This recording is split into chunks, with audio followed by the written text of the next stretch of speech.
Were the Gospels written too late to be historically reliable, or are the Gospel accounts just slowly developed myths or exaggerated legends? And can we trust that the Gospel writers actually knew what they were talking about? So in this video, we're not brushing off those questions, we're taking them seriously. Now to be clear, this video won't attempt to prove beyond a shadow of a doubt that the Gospels are true, because it's kind of hard to do that in such a short YouTube video. But what I do want to do is show you how it's entirely rational to trust in the Gospels. Welcome back to Theology Help, not because I have all the answers, but because I'm searching right here alongside you. Let's start with something called undesigned coincidences. That's when two or more accounts, without copying each other, line up in subtle, natural ways that suggest they're describing the same real event. If someone were fabricating a story, you'd expect everything to match perfectly or contradict entirely. So in the case of the Bible, if you take the interaction between Mary and Martha in Luke 10, Jesus visits their home and Mary sits at his feet while Martha is busy serving. Now Martha complains and Jesus gently tells her that Mary has chosen the better option. Now if we flip to John 11 where their brother Lazarus has died, this time when Jesus arrives, it's Martha who runs out to meet him while Mary stays home. The stories are completely different, but the personalities of the two sisters are consistent. Martha is active, while Mary is contemplative. Now, neither author points this out, but it's kind of like if you've ever had that friend who was a total class clown, and then you hear two unrelated stories about them cracking jokes in different settings. You don't need someone to explain it, you just think, yep, that sounds like him. And that's exactly the kind of natural consistency that we see here in the Gospels. Now, you'll see the same thing with James and John. In Mark 3, Jesus nicknames them the sons of thunder, but we're never really told why. Then in Luke 9, when a Samaritan village refuses to welcome Jesus, they ask, "Lord, do you want us to call down fire from heaven?"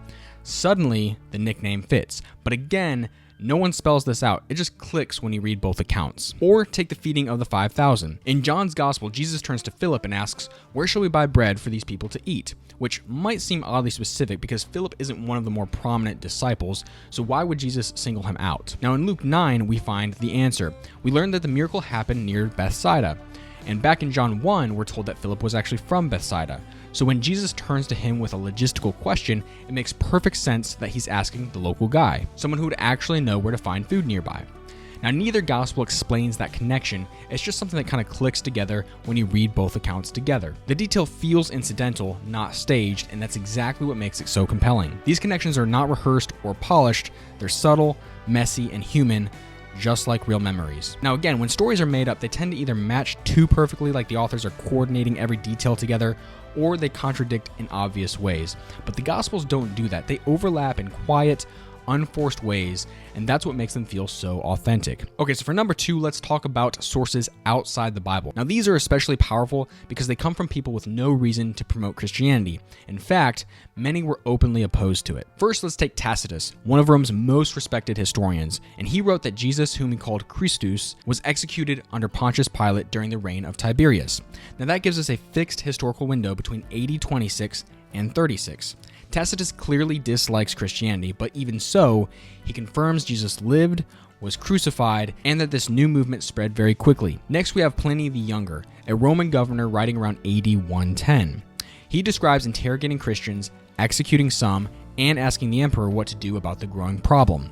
In the process, he casually reveals that some Christians have been following Jesus for over 20 years, pushing their faith well into the 1st century. He also says that they sang hymns to Christ as to a god, and that's a clear snapshot of early Christian worship, not decades later, but already central by the early 100s. And lastly, we have Josephus, who was a Jewish historian. Now, while some parts of his writings may have been edited by Christian scribes later, most scholars agree his core reference to Jesus and John the Baptist are authentic. And they show Christianity spreading fast, which makes it incredibly difficult to sneak in big doctrinal changes later on without people noticing. So this is all like 3 hostile witnesses in court, all independently confirming the same timeline and key facts. They're definitely not trying to help your case, but their agreements do make it stronger. Okay, so number 3 is going to be the manuscript evidence. Now, when Erasmus printed the first Greek New Testament in 1516, he only had access to 2 manuscripts. Today, we have nearly 1,000 times more, and they tell the same story. There are over 5,000 Greek manuscripts of the New Testament, plus thousands more in Latin and other ancient languages.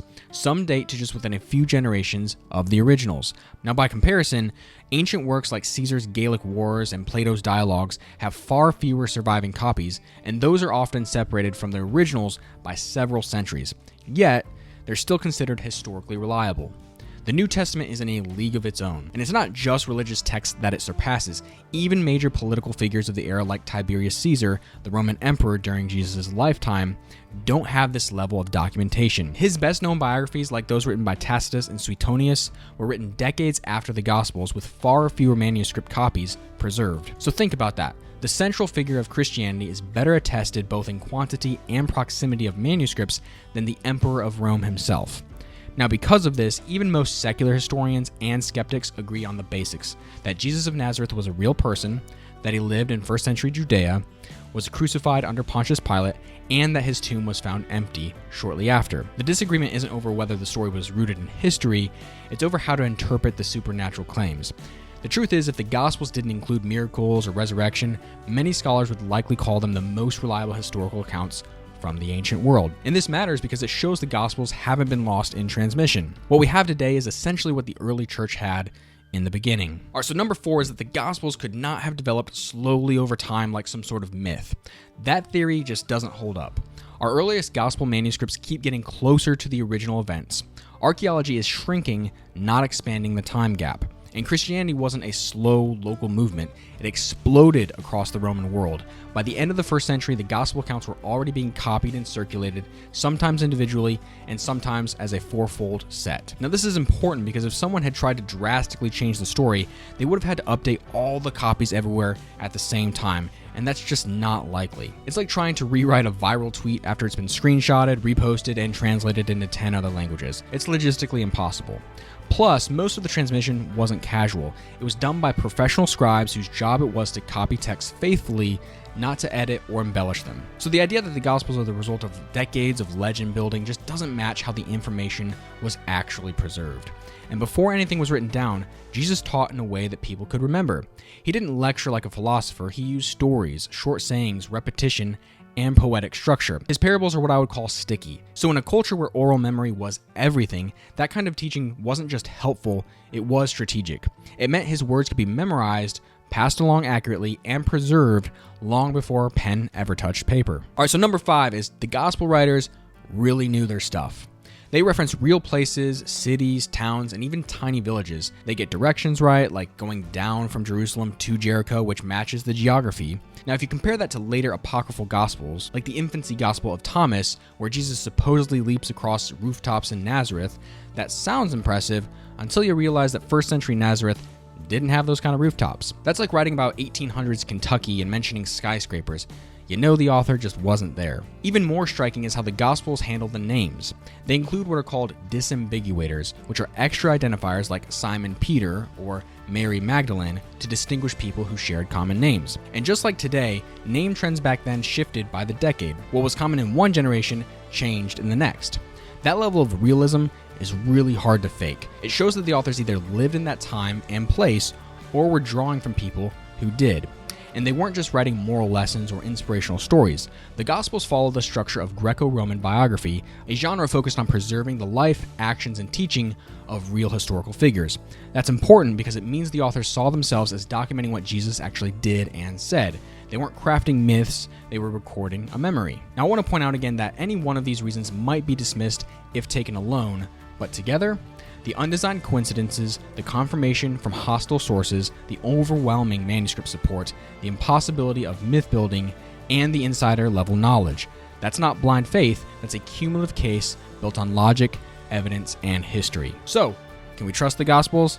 I believe the answer is yes, and not because I want to, it's because the evidence points there when you follow it honestly. See you guys in the next one.